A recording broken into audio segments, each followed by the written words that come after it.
So in this week's episode of the I'll Try That podcast, we're going to be talking about Buxton Brewery. We're going to be talking about the oldest brewery in the world. And we have some sad news about Simo and his new travel and exciting plans. Sorry, that sounded like a 3-year-old is explaining what Simo's doing. New travel and exciting plans. Hey Simo, what are you doing this weekend? New travel and exciting plans. Rich, I'm actually finding it pretty difficult to talk about what's happening with Simo right now, so I don't want you to rub this in my face too much, if I'm honest. Yeah, Drabble's annoyingly taking it very well. So, as we might have alluded to before, Simo is on his way to the other side of the world, to a land down under, to Australia. He's moving there with a very beautiful girlfriend. You know, going to be living in... Where are you going to be? Tell us a bit more about what you're doing, Simo. I am leaving the blessed Isle of Britain and to move to Brisbane, Australia, with my other half. We've been... Jack's lived here for nearly 4 years now, so it's kind of my turn. And I think I'm really looking forward to it. It's in a state of a country where lockdown isn't really a thing, except, however, when I get there, I've got to really look forward to a fantastic environment of 2 weeks in a hotel room, which, of course, I have to pay for on top, but, we're not going to get into that. But I'm really looking forward to it, and I'm hoping that I survive because I realise that I'm probably going to annoy the hell out of her. Well, that was it. I was going to say the person I feel more sorry for is Jack, that she's stuck in a hotel room for 2 weeks with you. Well, especially because I'll probably end up doing some podcast stuff with you, so she'll have to endure that in the same space. So, listeners, you might listen out for future episodes where Jack might be a special guest, whether she wants it to or not, because Simo's recording it in the hotel room. He'll be like, Jack, I'm doing a podcast! God! Well, we wish you the best of luck. Obviously, it's a huge step change for you, and obviously we've all known each other since we've been children. So, the fact that this is the first time I think you've ever lived outside of the UK, is huge steps for you. But you are going to love it. You're obviously moving there for some fantastic reasons, a new life stage for yourself. We couldn't be happier for you. Obviously, you are not going to be a stranger to the podcast. You are a founding member of this, and you're going to be a part of this for going forward. We'll work out the details of how it's all going to sort out. But, listeners, don't worry. You're not losing your favourite Simo.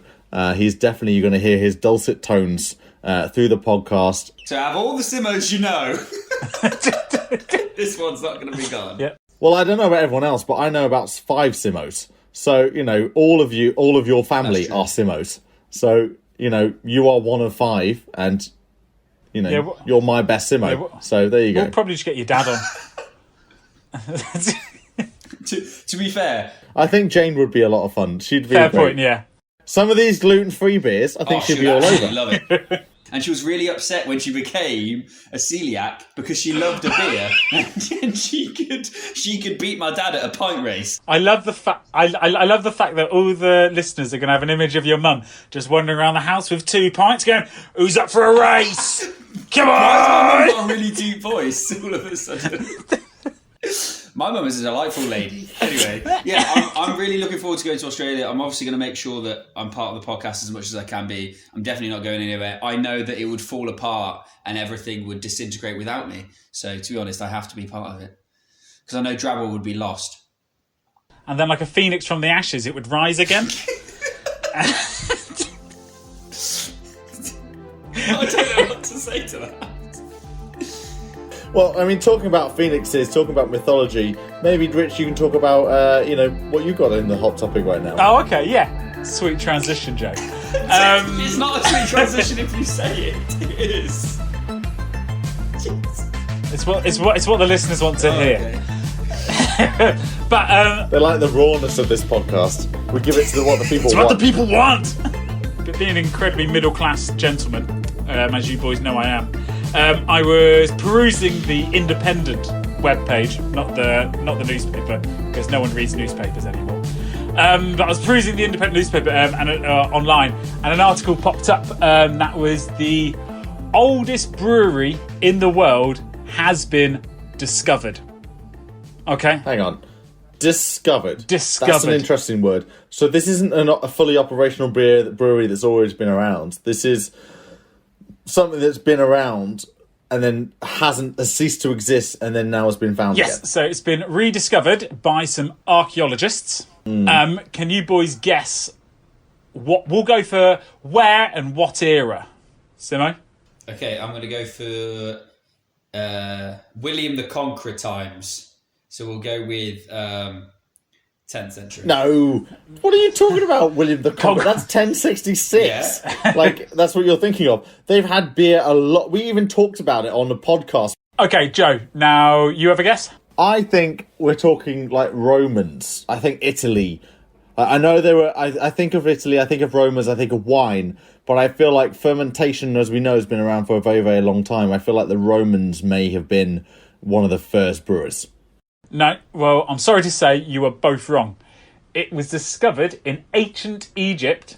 So they found some ruins and some relics that it looked like there was a place that lots of beer or ale was made at one point on like a larger scale than it's been seen in other places, and supposedly it was used for religious and for ceremonies to do with the kings and the queens through pastime. So they would celebrate with alcohol, so it was seen as much more of a luxury than it is nowadays.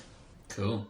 So beer was seen as a luxury item, not something you can get. Beer was seen as more of a luxury item rather than the commodity that we see it as today.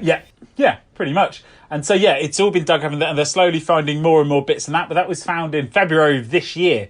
So it's very, very recent. It's a very recent archaeological discovery. Well, we like to keep everyone up to date with our archaeological finds as we get them. So, we'll hold on place for more information about this brewery.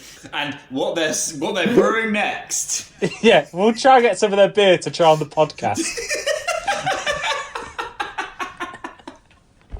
Right. It'll be called the Pharaoh's Scroll or something like that. Imhotep's IPA. Oh no, they should definitely name it after the Mummy films as well. Mummy Stout. Yeah. Yeah. They could do an imperial stout called Mummy Stout's Revenge. We could have a Brendan Fraser's lager, which was the main actor. Yes. No, come on. It's got to be some sort of like American beer. It's got to be like an American, like a Brendan Fraser Naper. Yeah. There you go. Yeah. A Naper. I would be all over that. Yeah, I know you like your It has Napers. to just have his face on it. Oh, That's 100%. Yeah. I'll pitch it to him. We might want to check that he's going to do it. But yeah, I feel like this ancient... We need to check with him. As if this is going to happen. I'll give him a call. Yeah. I'll give him a call after this. It's fine. We'll sort it out. Hey, Brendan. Yeah, you want to be part of a mummy beer? Oi, Brendan. I've not seen him in anything recently. He could probably do with a job. You think he's gone the way of old Nicolas Cage and just doing anything to get cash? Hey, don't be hating on Nicolas Cage. Oh, I'm not hating on Nicolas Cage. It's just the fact that he's done a lot of terrible movies himself. 1 minute. Not terrible, questionable. Because they're all fantastic, because they have Nicolas Cage in them. He's the world's worst best actor. Boom. Yeah, I agree with that. I agree with that. He's a national treasure. An international treasure. Is old Nicolas Cage. Right, let's go. This week, we're going to be talking about Buxton Brewery. So, I know Buxton for its water. Correct. Now they make beer. The same company. Discuss.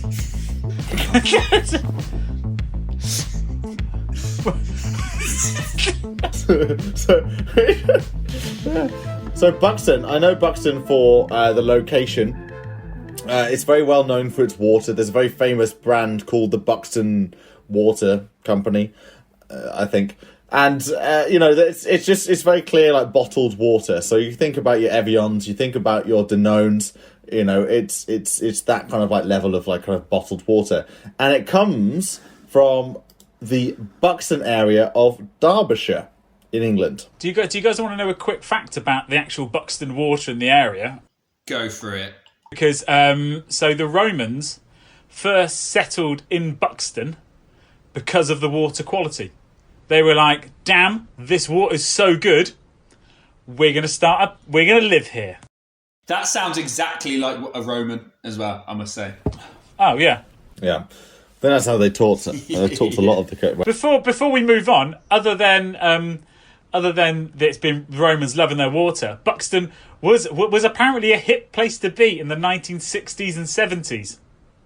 Because the Beatles famously played at the Pavilion Gardens, as well as Rod Stewart, Fleetwood Mac and Mungo Jerry. Well, I'll tell you what, that's actually a pretty good Well, deal. that's some good facts. Some good facts there. I am having, at this moment in time, the Buxton Brewery's Myrcia Oatmeal Hopburst. It says it's a session IPA, and in fact, additions of only aroma hops in the whirlpool and dry hopping in the fermenters. So I would say 4%, very solid session IPA. Nothing to scream home about, but a very solid beverage. I find it interesting that they're really highlighting that it's an oatmeal hop burst. Like they're really focusing on the oatmeal, and the style that the can is quite an artistic can with hot air balloons that are, instead of the basket, is actually hops. Well, that's nice. That's a nice touch. Yeah, that's cool. So my beer from the Buxton Brewery is the Impatience, which is a Kvik Oat IPA. So Kvik is actually a yeast strain. So they've named beer after a yeast strain, which is really fascinating. And this yeast strain became really popular in the home brewing market, very readily available. And they've paired this with some American hops to create this oat, beer. They recall it as a ridiculously high fermentation temperature in order to make this beer. It comes out the other end, because of the kind of the yeast and because of the different type of hops that you have to use with it. It's so full of flavour. This thing is wateringly flavourful. Now, I am getting the fruity and dry hop that you expect from an IPA, but it doesn't have that overly citrus or drying your mouth out kind of setting. It's actually kind of a really palatable, kick of an IPA. It keeps giving. And I think that's really fascinating. The fact that they've taken something that has been so popular from home brewing kits, this Kvik, yeast strain, and then they've managed to make it more mainstream, and they've managed to build on that. I think it's just fascinating. They've obviously looked and listened to what people are doing, and then they've built on it in their own way. So I've chosen to go for Buxton Brewery's Axe Edge Indian Pale Ale.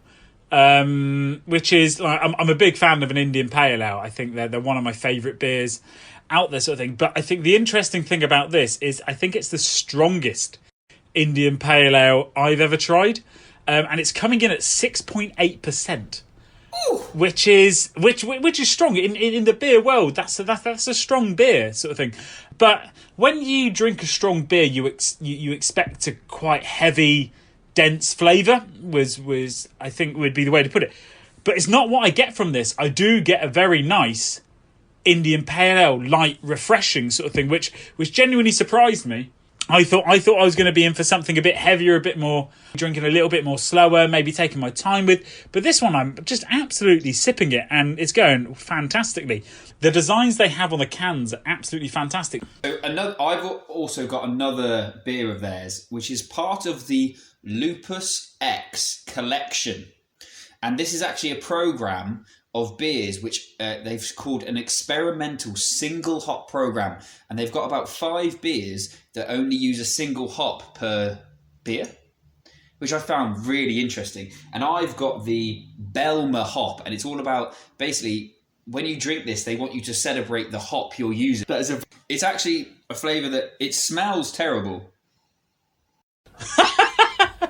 Yeah, well, that's the freshness of the beer, isn't it, right? That's what we found out, the beers need to be fresh, especially these kind of craft beers. Yeah, so it smells really bad, but it tastes really intriguing and really interesting, and I'm not sure if I could have too many of these myself. I actually feel like they've done this because it makes you want to try all of them. Well, that's nice. They've kind of linked a limited range together so that you want to go and try and collect them all almost. You want to have a load different, try the different ones. But I think going back... Pokemon! Gotta catch them all! Knew by saying those words that would envisage that response from you. I just knew it. And that's why I tried to move on brought this upon quickly. yourself. the background about Buxton Brewery, as Rich alluded to before, it comes from Roman eras. And so they say that the Romans, impressed with the quality of the water in the area, named the town that came to be known as Buxton, Aquae Armentei, or the waters of the goddess of the spring. So it's been situated in, this kind of like almost, for us, the Romans is mythology. Although it's real, a very real history, it's almost mythology at this point. The fact that Buxton is sat on these very well-known spring waters, and that's part of the beer, I think is only kind of enabled their success, because they are creating very tasty beers, as we've all attested to. We're all trying very different beers right now, but each one of them we'd write home about. And I think they, the fact that they started out only in 2009, so that's only, 12 years that they've been going, and they've already got some, big names for themselves in the beer categories and the beer awards. I think it's testament to the fact that we're going to probably see a lot more of this Buxton Brewery, especially in the UK, but I hope it does export, because this is a very tasty set of beers. I love that. I love they're trying different things. They've got different kind of beers, and they're trying to do different stuff with it. Some other companies will make beers that are like, everyone was like, oh, I can have that. Oh, I can have that like regular. This is just like, this is an intriguing company. And their artwork is really clever. So the designs, I think, across the board, as we're talking about, they're following a very similar trend to Vocation that we've said. They have the Buxton Brewery is basically the only consistent thing across it. So Buxton Brewery is their logo. That's the word mark is their logo. So they don't need to have like shapes. They don't need to have other things. Like they just literally have the word Buxton Brewery stamped. And how they've crafted that, you can see how the leading on the word Buxton and Brewery has been thought out. It's been crafted. This is not something you could just type into a Word document and get Buxton Brewery written out. I'd love to be proved wrong, and this might be like Helvetica or something, but this is not like a normal font that we can get.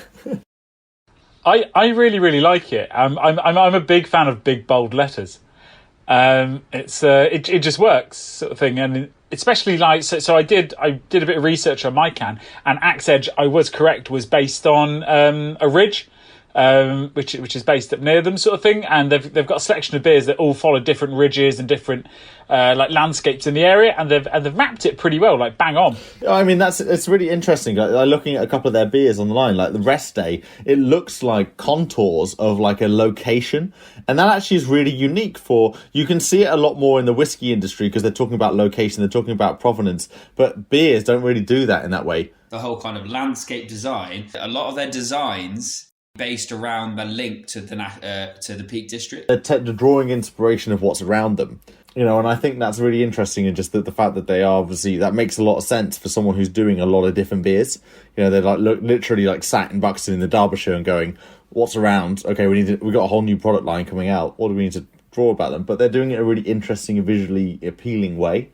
So Instagram, these guys have got 42,000 followers. And on Twitter, they have 35,000 followers. So, they've done enough to be, mainstream in that sense, and that people know about them and they're around. And you can tell because they've had a lot of labour of love going into these beers, both from the taste palette and how they look. I want to keep that in. Would you recommend it? Yeah.